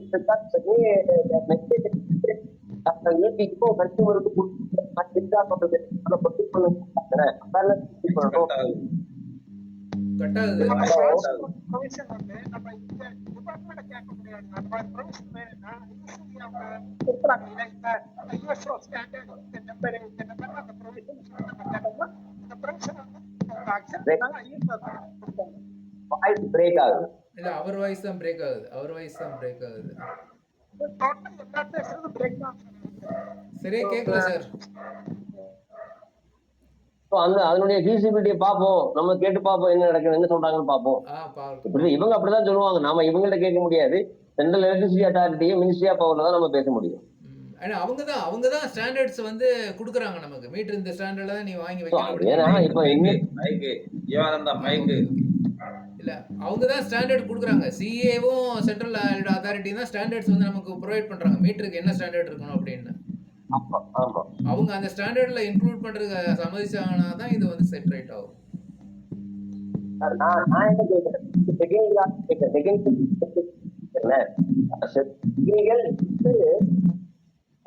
ரெண்டு கான்செப்ட் நான் பேசுறேன். இப்போ டேம்பர் ஈவென்ட்ல வந்து நியூட்ரல்ல கரண்ட் அதிகமா பாஸ் ஆகுது. ஓகே, நியூட்ரல்ல கரண்ட் அதிகமா பாஸ் ஆகுது. அப்படி பாஸ் ஆகுற போது இது யாருக்கு தெரியும்? கன்சூமருக்கு தெரியாது. அவன்கிட்ட எந்த எக்யூப்மெண்ட்டும் கிடையாது. கன்சூமருக்கு சுத்தமா தெரியாது. அப்ப நாம கன்சூமர் தெரிஞ்சுக்கிறதுக்காக இன்ஸ்ட்ருமெண்ட் நம்ம ஏதாவது ரெக்கமெண்ட் பண்ணிருக்கிறோமா? இல்ல. மேண்டேட்னு சொல்லியிருக்கிறோமா? இல்ல. ஃபியூஸ் கேரியர் மேண்டேட்னு சொல்லியிருக்கிறோம். ஆனா இந்த மாதிரி இதை மானிட்டர் பண்றதுக்கு நியூட்ரல்ல அதிக கரண்ட் போறது, லீக்கேஜ் ஆகுறது நாம மானிட்டர் பண்ணதுக்கு அவனுக்கு ஏதாவது சொல்லி இல்ல. அப்ப யார் பண்ணுவாங்க? அங்கனுடைய டிஸ்ட்ரிபியூஷன் கம்பெனியினுடைய எக்யூப்மெண்ட் தான் அதை மானிட்டர் பண்ணுது. மானிட்டர் பண்ணி இது ஹை, இது வந்து டேம்பர் ஈவெண்ட், இதை அலர்ட் பண்ணுங்க, அலர்ட் மெசேஜ் அதுதான் கொடுக்குது. அப்ப அதை கொடுக்குறப்ப அலர்ட் மெசேஜ் கொடுக்குற போது ஏன் அந்த ப்ரொடெக்ஷன் அதை வந்து ப்ரொடெக்ட் பண்ணதுக்கான ட்ரிப்பிங் ஏன் கமாண்ட் யூஸ் பண்ணி இனிஷியேட் பண்ணக்கூடாது? ஏன் அதுல கூறக்கூடாதுங்கிறத என்னுடைய நீங்க சொல்ற மாதிரி நடைமுறை சிக்கல்கள் இருக்கு, அதை ஓவர் கம் பண்ணணும், அது வேற விஷயம். பட் நம்ம ஏன் இந்த கொஸ்டினை ரைஸ் பண்ணக்கூடாது? இப்போ அப்பாவி சின்ன பிள்ளைங்க அன்னைக்கு பாருங்க 5 வயசு குழந்தை ஒன்று செத்து போச்சு. இப்போ 7ஆம் கிளாஸ் படிக்கிற பையனை அவன் செத்து போறான். நிறைய வீடுகள்ல இந்த மாதிரி எலக்ட்ரோகுஷன் நடந்துட்டு இருக்கு. அப்போ இத அவங்களுக்கு அறியாம தான் நாமளே தயாரா இல்ல போது நிர்வாகம் பொறுப்பை தட்டி கழிக்குது, பொறியாளர்கள் தட்டி கழிக்கிறாங்க, அரசு தட்டி கழிக்குது. அப்போ அனைத்து பொறுப்புகளையும் வந்து நான் மின்சாரங்கிறத ஒண்ணுக்காக மட்டும்தான் இதை பேசுறேன். மற்ற டிபார்ட்மெண்ட் ஏன்னா மின்சாரத்துக்காக தான் தனியாக ஸ்பெஷல் சட்டங்களே வகுத்து வச்சிருக்கிறாங்க. ஏன்னா மின்சாரத்துக்கு அப்படிப்பட்ட ஒரு தன்மை வாய்ந்தது, கண்ணால பார்க்க முடியாது. இது லாரி வருதா பஸ் வருதுங்கிற மாதிரி மின்சாரம் வருதான்னு யாரும் பார்க்க முடியாது. ஸோ என்ன மாதிரியான பின் விளைவுகளை ஏற்படுத்தும் அப்படிங்கிறது அவங்களுக்கு தெரியாது. இப்போ பள்ளிக்கூடத்துல வீடுகளிலேயே பராமரிப்பு சரியா பண்றது இல்ல. சுவிட்ச் இருக்கான்னு தெரியாது, உடஞ்சு போற சுவிட்ச் வச்சு மெயின்டைன் பண்ணிட்டு இருக்கிறோம். ஏன் பண்ணாங்க அப்படின்னு நம்ம தெரிவிக்க முடியாது. புது கனெக்ஷனுக்கு நம்ம இது போட சொல்லி இருக்கிறோம், ஆர்சிடியும் எர்த்லீக்கேஜ் இதுவும். பட் பழைய கனெக்ஷனுக்கு எல்லாம் என்ன செய்ய போறாங்கிறது நம்ம ஒன்றும் சொல்லலை இது வரைக்கும். இல்ல சொல்லிட்டு இருக்காங்க, சொல்றான் நம்ம தான் போட்டுக்கணும். அதுலயுமே இந்த மாதிரி ப்ராப்ளம் வருதுங்கிறீங்க. அவன் என்ன பண்றான், 2 தடவை ட்ரிப் ஆயிருச்சுன்னா 3வது தடவை ஷார்ட் பண்ணி விட்டுறான். நான் ஃபீல்டு எக்ஸ்பீரியன்ஸ் நான் உங்களுக்கு சொல்றேன். இப்போ சில வீடுகளுக்கு வெளியில வந்து லான் இருக்கு, அதுல கீழே வந்து ஃபுட் லைட் நிறைய போட்டுருப்பாங்க, பார்த்துருப்பீங்கன்னு நினைக்கிறேன். ஃபுட் லைட் கொடுத்துருப்பாங்க. அதுல உள்ள போய் இந்த தேனி குளவி கூடு கட்டிடுது. அப்ப மழை பெஞ்சோன்னா மாய்ச்சர் வந்த உடனே என்ன ஆகுதுன்னா எர்த் லீக்கேஜ் ஆகிடுது. எர்த் லீக்கேஜ் அப்ப ட்ரிப் ஆகிட்டே இருக்கும். இவன் என்ன பண்ணலாம் தெரியுமா? லெட் பண்ணி விட்டுருவான். அவன் ஈஸியா பண்றதான். அவன் 2 தடவை ஆன் பண்ணி கேட்பான், சார் நீங்க இன்னொரு தடவை ஆன் பண்ணுங்க சார், 2 சார் அப்படிமா ஆன் பண்ணுவான். ஸோ ஸோ அதுவும் பண்ணலையா, எலக்ட்ரிஷியன் கூப்பிடான். அவன் வந்து அதான் சார் இது வேண்டாம் சார் தலைவலி. ஆமா, ஏன் அப்பார்ட்மெண்ட்ல நான் இந்த யார்சினி பொறுத்ததுக்காக ஒரு எலக்ட்ரிஷியனை கூப்பிடும்போது, சார் அது சும்மா ட்ரிப் ஆகிட்டே இருக்குங்க சார், அதில் நான் யாருக்கும் ரெக்கமெண்ட் பண்றதில்ல சார், வேண்டாம் சார் என்கிட்டே சொல்லியிருக்கான். என்கிட்ட எனக்கு அட்வைஸ் பண்றான். ஸோ இது ஃபீல்டில் உள்ள ஃபீட்பேக் நான் சொல்றேன். அப்படி இருக்கிற போது நீங்க மீட்டருக்குள்ளேயே நீங்க ஒரு க்ளோஸ்டு அடிஷனல், நான் சொல்றது அந்த கான்டாக்ட் ரெண்டையுமே வந்து தனியா வச்சுக்கணும். ஒரு கொண்டு போயிட்டீங்கன்னா மீட்டரும் சேஃப்டியா இருக்கும், இதுவும் இது வந்து ஒரு ப்ரொடெக்டிவ் டிவைஸாக இருக்கும். பட் அவனுடைய பைபாஸ் பண்ண முடியாது. கன்சியூமரோ பப்ளிக்கோ லோக்கல் எலக்ட்ரீஷியன் சொல்லிக்கிறவங்க வந்து பைபாஸ் பண்ண முடியாது. நீங்க சொல்றது மாதிரி இன்டர்னலா ப்ரைவேட் பண்ணியாச்சுன்னா அந்த லீக்கேஜை டெஸ்ட் பண்றது கூட வாய்ப்பு இருக்காது. டோட்டல் சப்ளை கட் பண்ணி விட்டுருங்க. ஆமா ஆமா, அது வரையிலும் அது லீக்கேஜ் அது கண்டுபிடிக்கிறதுக்கு வாய்ப்பே இல்லாம அது வரையிலும் சப்ளை இல்லாம உட்கார்ந்துட்டு இருக்கணும் கன்சியூமர். அந்த பிரச்சனையும் வரும். அந்த பிரச்சனையும் வரும்.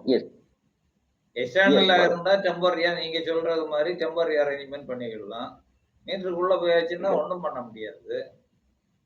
இப்ப ஆமா, இப்ப அந்த சர்க்யூட்டை மட்டும் ஆஃப் பண்ணிட்டு நம்ம யூஸ் பண்ணிட்டு இருக்கலாம். எஸ், உண்மைதான். உண்மைதான். அது எத்தனை பேர் பண்றாங்க, எத்தனை பேருக்கு தெரியும், அது வேற விஷயம். தெரிஞ்சவங்க அதை பண்ணலாம், அது பண்ண முடியாது. இப்ப இது வந்துட்டா அது பண்ண முடியாது.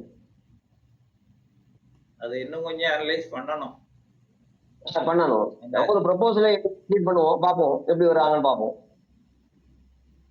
வெளியில வந்து டிஸ்கஷன் விடுவோம், என்ன எப்படி கருத்து சொல்றாங்கன்னு பார்ப்போம். அந்த ஒரு பிரச்சனை இருக்கு. ஈஸியா சிம்பிளா சால்வ் பண்ணக்கூடிய அவங்க ஒரு விஷயத்த போய் நம்ம திருப்பி எகைன் டிஸ்காம் கூட லிங்க் பண்ணி அவன் வந்து அதை செட்டில் பண்ணுங்கிற வரைக்கும் நம்ம வெயிட் பண்ணிட்டு பண்றதா? அதனால அதுல அவன் படுத்துற பிரச்சனை, அவன் கேட்கிற லஞ்சத்துக்கு அவன் வர வரைக்கும் வெயிட் பண்ணிட்டு இருக்கிறோமா அப்படிங்கிற ஆஸ்பெக்ட் எல்லாம் இருக்குது. பட் லைஃப் அப்படின்னு பாக்குற போது வீட்டுல குழந்தைகள் இருக்கக்கூடிய வீடுகள்ல அவ்வளவு water heater ordinary water heater பக்கெட்ல போடக்கூடிய வாட்டர் ஹீட்ல இமர்ஷன் வாட்டர் ஹீட்ல மாட்டிக்கிட்டு எத்தனை பேர் இறந்து போறாங்க. நிறைய டெத் ரேட் அதிகமாயிட்டே இருக்கு. ஸோ அப்ப எலக்ட்ரிக்கல் கேட்ஜெட்ஸ் வீடுகள்ல நிறைய வந்துருச்சு. இப்பெல்லாம் கிரைண்டர்ல இருந்து எல்லாம் இப்ப சார் நான் இன்னைக்கு காலையில ஒரு வண்டி, பெரிய வண்டி சார்,